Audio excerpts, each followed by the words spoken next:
तो ब्रह्मा जी भी अपनी माता दुर्गा जी से कहते हैं कि माता जी, जब मैं वेद पढ़ता हूँ और फिर आपका अनुभव सुनता हूँ और मैं भी अभ्यास करके जो अनुभव करता हूँ उसमें बहुत विरोधाभास है, वो कुछ विपरीत ही ज्ञान है और हमारा जो अनुभव है वो उसके विपरीत है। तो दुर्गा जी को भी सख्त हिदायत है इस काल भगवान की, क्योंकि ये इसकी पत्नी है ब्रह्म की। इसको सख्त हिदायत है कि वास्तविक जानकारी उस परमात्मा की कभी नहीं बताना। तो ये भी अपने पुत्रों को यथार्थ ज्ञान ना बता करके इसी की महिमा सुनाती है कि वो तो निराकार है, वो सामने आता नहीं, वो कभी दिखाई नहीं देता। और वेदों में परमात्मा को नर आकार लिखा है, सहशरीर लिखा है, और ऊपर बैठा ऊपर के लोक में जैसे राजा विराजमान होता है सिंहासन के ऊपर, सिर पे मुकुट होता है, सिर पर मुकुट है परमात्मा के सफ़ेद कलर का, और ऊपर एक छत्र है मालिक के, बहुत चमक है उसमें। जैसे यहाँ झिलमिल झिलमिल होती है ऐसे उस परमात्मा के मुकुट और छत्र के अंदर झिलमिल होती है। कभी उसका सुनहरी रंग बन जाता है, कभी वाइट बिल्कुल सफ़ेद कलर हो जाता है। तो इस प्रकार उस परमात्मा की स्थिति है और वेद भी यही बताते हैं। तो वेद जो हैं, जो 4 वेद हैं, ये परमात्मा की महिमा तो बताते हैं कि परमात्मा ऐसा है, उसका ये रूप है, वो कहाँ रहता है, वो क्या लीला करता है, लेकिन वो मिलता कैसे है ये वर्णन इन 4 वेदों में नहीं है। फिर इसके बिना ये वेद क्या है? फिर जैसे किसी ने बता दिया आपके अमुक रोग है, उसके ये लक्षण हैं, और औषधि है नहीं, तो खाक बताया, वो क्या फायदा हुआ उस रोग के बताने का। तो वेद जो है, वेद दोनों काम करता है, रोग भी बताता है, उसके लक्षण भी बताता है, और अचूक औषधि भी रखता है, तो उससे लाभ होगा।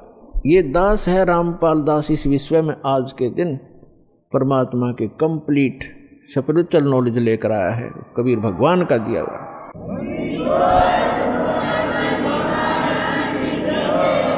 और परमात्मा स्वयं आते हैं, वो ज्ञान देते हैं। जैसे ऋग्वेद मंडल नंबर 9 सूक्त नंबर 86 के 86 के मंत्र 26 और 27 में, ऋग्वेद मंडल नंबर 9 सूक्त 54 के मंत्र 3 में, ऋग्वेद मंडल नंबर 9 सूक्त 82 के 82 के मंत्र नंबर 1, 2, 3 में, ऋग्वेद मंडल नंबर 9 सूक्त 94 के मंत्र 1 में, ऋग्वेद मंडल नंबर 9 सूक्त 95 के मंत्र 2 में, ऋग्वेद मंडल नंबर 9 और सूक्त 20 मंत्र 1 में, ऋग्वेद मंडल नंबर 9 सूक्त 1 मंत्र 8 और 9 में, ऋग्वेद मंडल नंबर 9 सूक्त 96 यानी 96 के मंत्र 16 से लेकर 20 में, और भी अनेक स्थानों पर ये स्पष्ट किया हुआ वेदों में कि वो परमात्मा ऊपर के लोकों में रहता है और वहाँ राजा के समान सिंहासन पर विराजमान है, देखने में राजा के तुल्य है, सुंदर शरीर है, नर आकार है, वहाँ से शरीर चल कर आता है, और वो 3 प्रकार से लीला करता है अपने सभी आत्माओं को यथार्थ ज्ञान देने के लिए, हमें यहाँ धारण पोषण करने के लिए, हमारी संभाल करने के लिए वो 3 प्रकार का शरीर अपना बनाता है। एक रूप में परमात्मा स्थायी रहते हैं ऊपर के लोक में, सबसे ऊपर के स्थान पर एक बहुत बड़ा गुम्बद है मंदिर नुमा, और उसके सेंटर में परमात्मा का तख्त है। तख्त मीन सिंहासन, जैसे कहा करते ना दिल्ली के तख्त पर बाबर बैठा इतने सन में, तख्त मीन सिंहासन पर। तो वो बीच में बैठे परमात्मा सिंहासन पर, और सिर पर छत्र है जैसे आप ऊपर देख रहे हैं, और सिर पे मुकुट है परमात्मा के, देखने में राजा के समान है परमात्मा। वहाँ से तो एक प्रकार वहाँ उस शरीर में है, और उन परमात्मा का नर आकार है, मनुष्य सदृश है वो। उनके एक रोम में, एक रोम कहते हैं बाल में, एक रोमकूप समझो, एक रोमकूप में करोड़ों सूर्य मिला दे, और करोड़ चंद्रमा की रोशनी, दोनों मिला करके मिली जुली रोशनी भी एक रोम के बराबर नहीं है। शोभा है परमात्मा के शरीर की, इतनी शोभा है। और वही परमात्मा अपना अन्य रूप धारण करके दो और स्थिति मेंटेन करता है। एक तो प्रत्येक युग में, सतयुग, त्रेता, द्वापर और कलयुग में, प्रत्येक युग में एक लीला करता है। ऊपर के अपने लोक से आता है, अन्य रूप धारण करता है। और एक कमल के फूल के ऊपर, कमल का फूल जल में होता है, कमल के फूल के ऊपर आकर के परमात्मा विराजमान हो जाते हैं नवजात शिशु के रूप में। और वहाँ से उनको निसंतान दंपति उठा ले जाते हैं और धीरे धीरे परमात्मा एक लीला में शरीर से अपने लीला करते हुए बड़े होते हैं। एक जन साधारण जैसी भूमिका करते हैं, अपने हाथों से निर्वाह करके वक्त अनुसार, योग अनुसार जैसे भी उस समय क्रियाएं होती हैं, अपना एक आम नागरिक की तरह, एक भक्त की तरह रहते हुए अपना जीवन व्यापन करते हैं, अपना निर्वाह करके दिखाते हैं। और फिर वो धीरे धीरे बालक रूप थोड़ा सा बड़े होते हैं, 5-4 वर्ष की आयु में ही बड़े बड़े विद्वानों को अध्यात्म ज्ञान में पराजित कर देते हैं, उनके छक्के छुड़ा देते हैं। फिर वो बड़े होकर के तत्वदर्शी संत कहलाते हैं, अपनी महिमा आप ही बताते हैं।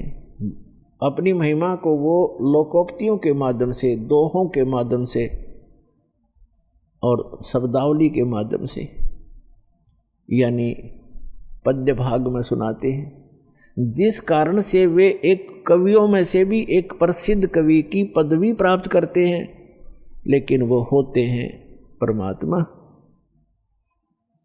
क्योंकि कवियों के ज्ञान में, उस ज्ञान से पता चलता है, कवि अपने स्तर की केवल एक पोइम बना सकते हैं, अध्यात्म ज्ञान नहीं बता सकते। और कबीर परमात्मा को कवि कहने लगे हम अज्ञानता से। उन्होंने जो ज्ञान दिया है वो 4 वेद, 18 पुराण, 6 शास्त्र, महाभारत, श्रीमद् भगवद गीता, कुरान और पुराण बाइबल, इन सभी का एक मिला जुला ज्ञान है। जो उनके अंदर ज्ञान है वो तो ज्ञान इसमें है ही है, परमात्मा के द्वारा दिए ज्ञान में। जो उनके अंदर ज्ञान उपलब्ध नहीं है, जो भक्ति विधि नहीं है और वो तत्व ज्ञान नहीं, वो भी बता रखा है। तो वो परमात्मा थे, भले ही हम उनको कवि कहने लगे। तो जिस प्रकार परमात्मा दूसरी प्रकार की जो स्थिति है, प्रत्येक युग में एक बालक रूप धारण करते हैं, धीरे धीरे बड़े होते हैं। तो उस समय जब वो बालक रूप में प्रकट होते हैं, ये भी एक उनका उन भगवान के पहचानने के लक्षण हैं कि वो बचपन में किसी माँ का दूध नहीं पीते, कंवारी गायों का दूध पीते हैं। तो कंवारी गायों के दूध से उनके परवरिश की लीला होती है। ये वेद बताते हैं। ऋग्वेद मंडल नंबर 9 सूक्त नंबर 1 मंत्र 8 और 9 में ये दोनों प्रमाण हैं। 3 प्रकार की शरीर परमात्मा धारण करते हैं और नवजात शिशु रूप में जब प्रकट होते हैं उस समय उनकी परवरिश की लीला कंवारी गायों से होती है। और परमात्मा कबीर जी ने 600 वर्ष पहले जब वो आए थे, ये लीला की थी, उन्होंने यही लीला की थी। 25 दिन के हो गए थे, कुछ आहार किया नहीं, माता पिता चिंतित हो गए। तब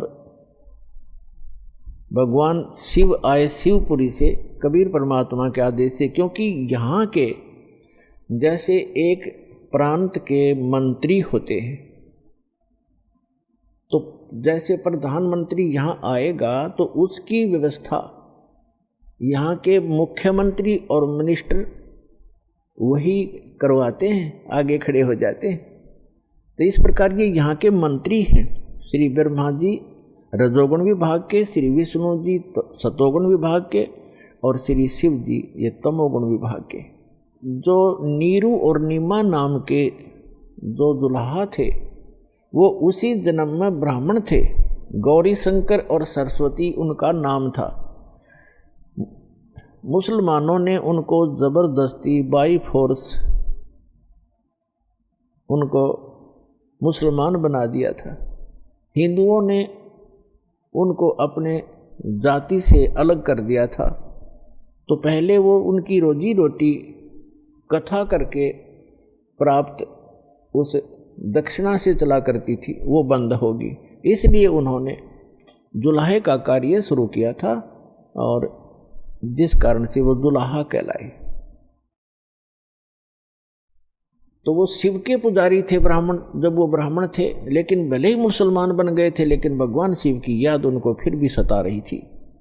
तो भगवान शिव से उन्होंने अर्ज की थी नीरू और नीमा ने कि हे भगवान, हे शिव जी, पहले तो हमारे कोई संतान नहीं थी, आपने दया बख्शी, कमल के ऊपर ये बालक दे दिया, अब ये खा कुछ नहीं रहा, 25 दिन हो गए, उसके मुंह की तरफ देख रहे हैं, रो रहे हैं। तो तब परमात्मा की प्रेरणा से भगवान शिव वहाँ आए और परमात्मा को गोदी में लेकर कहा कि आपका बच्चा दिखाओ। एक साधु रूप में आए शिव जी और परमात्मा को गोदी में लेकर लिया। तो परमात्मा ने, कबीर परमेश्वर जी ने कहा कि हे महात्मा जी, इनसे कहो एक कंवारी गाय लावें और उसके ऊपर आप अपना आशीर्वाद भरा हाथ रख देना गऊ पर, कंवारी गाय पर वह दूध देवेगी, वो दूध पीऊँगा। ऐसा ही किया गया।